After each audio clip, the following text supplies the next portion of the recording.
Ryzen 5 5600 জির পিসি যারা বানাতে পারছেন না, মানে বাজেটে কুলাতে পারছেন না, তাদের জন্য আজকের এই পিসিটি সাজেস্ট করা হলো। আজকে আমরা দেখব 2024 সালে Ryzen 5 2400 জি কেমন পারফর্ম করে। চলুন শুরু করা যাক।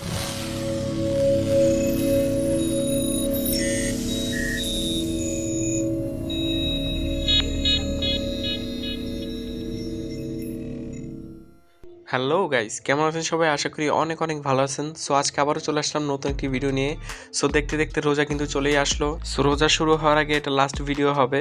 আজকে আমরা যে পিসিটি বিল্ড করতে যাচ্ছি সবাই জেনেই গেছেন যে Ryzen 5 2400 জি ইউজ করা হবে। আর র্যাম হিসেবে আমরা ইউজ করতেছি প্যাট্রিয়টের 3200 মেগাহার্টজের 8GB DDR4 এর একটি র্যাম। যেহেতু এটা বাজেট বিল্ড সেহেতু আমাদের একটি র্যাম ইউজ করতে হচ্ছে, অথবা আপনারা চাইলে দুটি র্যাম ইউজ করতে পারেন। দুটি র্যাম ইউজ করলে ভালো পারফরমেন্স পাবেন। আর এসএসডি হিসেবে আমরা ইউজ করতেছি কিংস্পেসের পক্ষ থেকে আসা 256GB এসএসডি। যেহেতু আমাদের বাজেট বিল সেহেতু আমরা এনবিএম ইউজ করতে পারতেছি না, আমাদের এসএসডিতেই সন্তুষ্ট থাকতে হচ্ছে। আর মাদারবোর্ড হিসেবে আমরা ইউজ করতেছি চিরচেনা এমএসআই এর B450MA Pro Max 2 মাদারবোর্ডটি। বাজেট বিল পিসির জন্য এই মাদারবোর্ডটি কিন্তু আদর্শ একটি চয়েস। অনেকে হাই লেভেলের বাজেটের মধ্যেও এই মাদারবোর্ডটি ইউজ করে, কেন সেটা কিন্তু আমি জানি না। আসলে কি আমাদের বাংলাদেশে যেই মাদারবোর্ড বা যে প্রসেসরটি বেশি পপুলার হয়ে যায় সেই মাদারবোর্ডটি দেখি সবাই ইউজ করা শুরু করে। কেউ একজন বললেই হলো যে এই মাদারবোর্ডটি কম বাজেটে ভালো পারফরমেন্স দিচ্ছে, বা অরিজিনালি কিন্তু দিচ্ছেও পারফরমেন্স। সো এই কথা বললেই হলো সবাই একদম হুমড়ি খেয়ে পড়ে। ধীরে ধীরে সেই লো বাজেটের মাদারবোর্ডটি বা সেই লো বাজেটের কম্পোনেন্টটি কিন্তু আস্তে আস্তে প্রাইসটা অনেক আপ হয়ে যায়। এই কারণে হয়তো অনেক সমস্যায় পড়তে হয় যে কেন এটা না লো বাজেটের ছিল, আবার কেন এত হাই বাজেট হয়ে গেল, সবাই এটা প্রশ্ন করে। আসলে ওই যে ডিমান্ড বেশি থাকে সেই কারণে কিন্তু প্রাইজিংগুলো বেড়ে যায়। মোটামুটি সবারই কিন্তু স্বপ্ন থাকে যে যে পিসিটি আমি বিল্ড করব সেই পিসির মধ্যে যেসব কম্পোনেন্ট আমরা ইউজ করব হয়তো বাজেটেও কম থাকবে এবং কি পারফরমেন্সের দিক থেকে যেন কোনো কম্প্রোমাইজ না হয়। সেজন্যই এইসব মাদারবোর্ড আমরা কেনার আগে অনেক রিভিউ দেখে নেই যে এই মাদারবোর্ডটি কেমন পারফরমেন্স করবে। আসলে আজকের এই বিলটিতে কিন্তু আমরা এনভিএমই ইউজ করতে পারতাম। যদি এই বাজেটটা হালকা একটু বাড়ানো যায় তাহলে কিন্তু এনভিএমই নেওয়া যাবে। এই বিলটিতে এনভিএমই ইউজ করলে কিন্তু অনেক বেশি পারফরমেন্স পাওয়া যাবে। প্রথমে মাদারবোর্ডটিতে আমরা প্রসেসর লাগিয়ে নিব। প্রসেসর কীভাবে লাগাতে হয় আপনারা সকলেই জানেন, তারপরে আবারও বলে দিচ্ছি। সো প্রসেসরে এবং কি মাদারবোর্ডে কিন্তু তীর চিহ্ন থাকে এবং কি সেই তীর চিহ্ন বরাবর বসিয়ে দিলে কিন্তু একদম এক্স্যাক্টলি ঢুকে যায়। বেশি জাতাজাতি বা চাপাচাপি করা যাবে না, তাহলে পিন ভেঙে যেতে পারে। তারপর আমাদের র্যামটি লাগিয়ে নিতে হবে। র্যাম লাগানোর মতো সোজা মনে হয় না আর কোনো কম্পোনেন্ট আছে। র্যামের দুই পাশে দুইটা লক খুলে র্যাম বসিয়ে দুই পাশে দুইটা চাপ দিলেই কিন্তু র্যামটি লেগে যায়।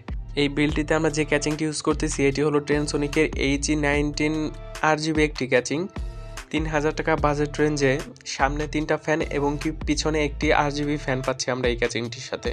এছাড়া সামনেও কিন্তু টেম্পার গ্লাস আছে। তারপর আমাদের কুলিং ফ্যানটি লাগিয়ে নেব। প্রসেসরের প্যাকেটের সাথে যে কুলিং ফ্যানটি দেয় এই কুলিং ফ্যানটি যথেষ্ট এই বিলটিকে ঠান্ডা রাখার জন্য।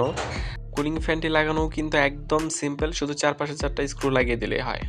ক্যাচিংটি খুলে ফেলেছি, আপনারা দেখতেই পাচ্ছেন সামনে 3টা RGB লাইট এবং কি পেছনে একটি RGB লাইট রয়েছে। মাদারবোর্ডটি বসানোর আগে আমাদের অবশ্যই বেটি লাগিয়ে নিতে হবে। বে লাগিয়ে তারপর শুধু মাদারবোর্ডটি বসিয়ে দিলেই হবে না, স্ক্রুগুলো লাগাতে হবে।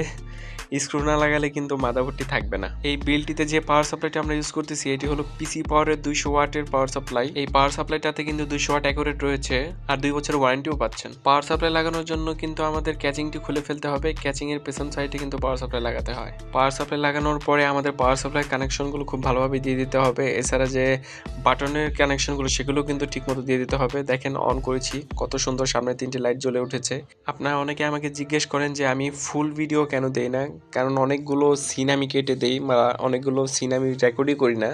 সেগুলো কারণ হলো আমাদের মেন পার্টগুলো কিন্তু আমি ঠিকই রেকর্ড করে আপনাদেরকে দেখাই এবং কি আপনারা যাতে বুঝতে পারেন যে কি পিসি কেমন পারফরমেন্স এগুলো বুঝতে পারলেই হলো। সো আজকের মতো এই পর্যন্তই। সবাই ভালো থাকবেন, সুস্থ থাকবেন। বরাবরের মতো এই পিসিটিও আপনারা চাইলে বাংলাদেশের যে কোনো প্রান্ত থেকে একদম রেডিমেড হিসেবে আপনার বাসায় পৌঁছিয়ে নিতে পারেন। শুধু কানেকশন দিবেন আর ইউজ করা শুরু করবেন।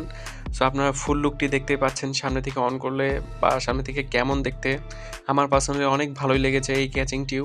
আজকের এই বিলটি তাদের জন্যই সাজেস্টেড থাকবে যারা টুকটাক গেমিং করবেন এবং কি ফটোশপের কাজ করবেন অথবা ইলাস্ট্রেটরের কাজ করবেন তাদের জন্য।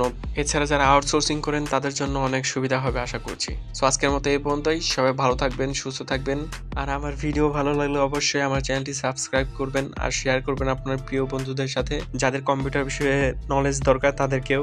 সো আল্লাহ হাফেজ, টাটা।